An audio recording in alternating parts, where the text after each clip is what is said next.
In the name of Allah, the most beneficent, the most merciful. My journey to Islam started when a couple of friends of mine, they wanted to take me to the mosque. I was hanging out with a lot of people that were Muslim. They didn't behave as Muslims, but they were Muslim. So the first initial group. And then alhamdulillah, I met a sister that is still very near and dear to me.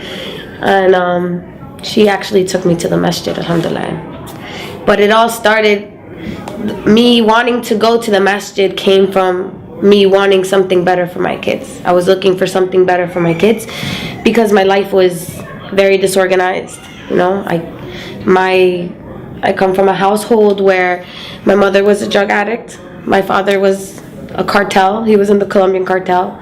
He got 30 years in jail. My mother died from a heroin overdose. So my lifestyle was very similar to them, and I was going down that path. And I didn't want to leave my kids the way my mother left us. So the more I reflected on that, that kind of pushed me to look for something, like, you know, for something. And when I was hanging out with them, they told me that being Muslim was about just believing in one God. And that was appeasing to me. You know, I didn't have to have any statues, and it's just one God. And I got curious. That's where it started.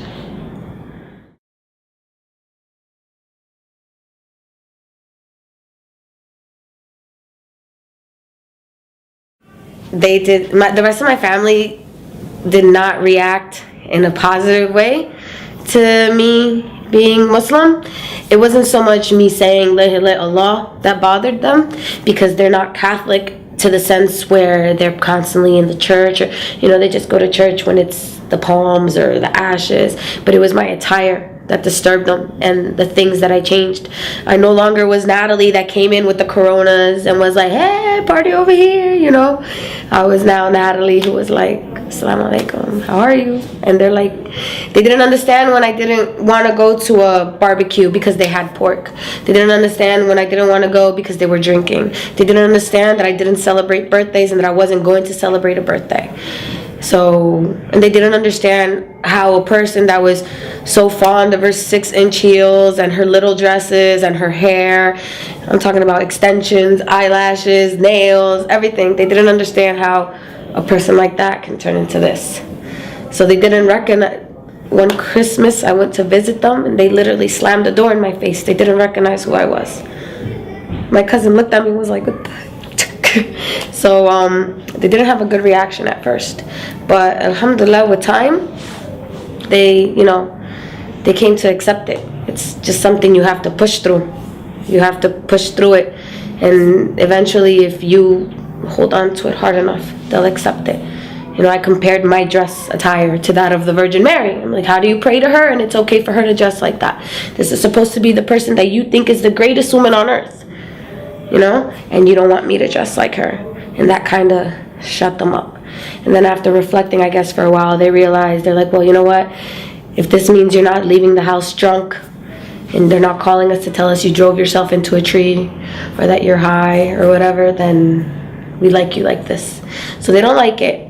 So one of my sisters doesn't speak to me to this day, but alhamdulillah, they accept it.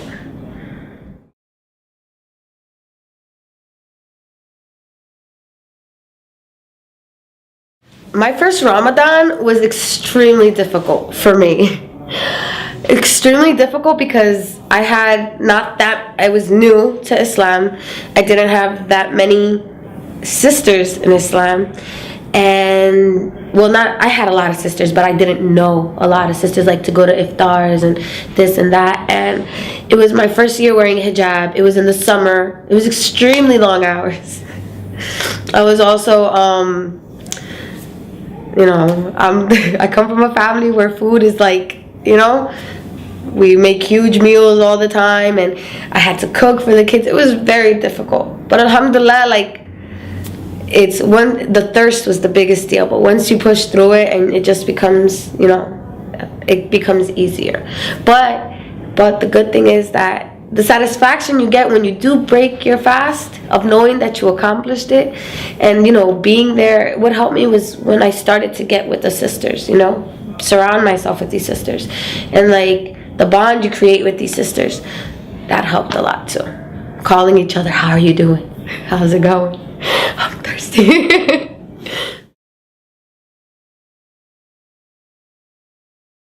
The one thing I love about Islam is I love my sisters in Islam.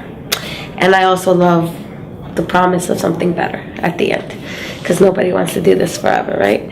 I love my sisters in Islam because they're closer to me than my blood sisters, always. Even before I was Muslim, the relationship that I had with my sisters, I can never compare to the relationships I have with my sisters in Islam.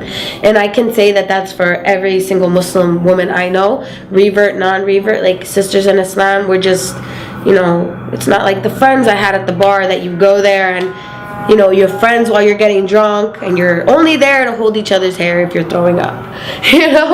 These sisters, they're there in the good, the bad, the pretty, the ugly, everything.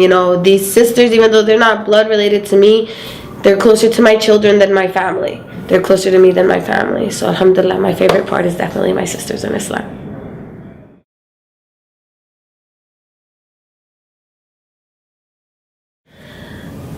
One piece of advice I'd give Latinas is look, when you read the Quran, read it, and don't just read it, like reflect on it. Think about it.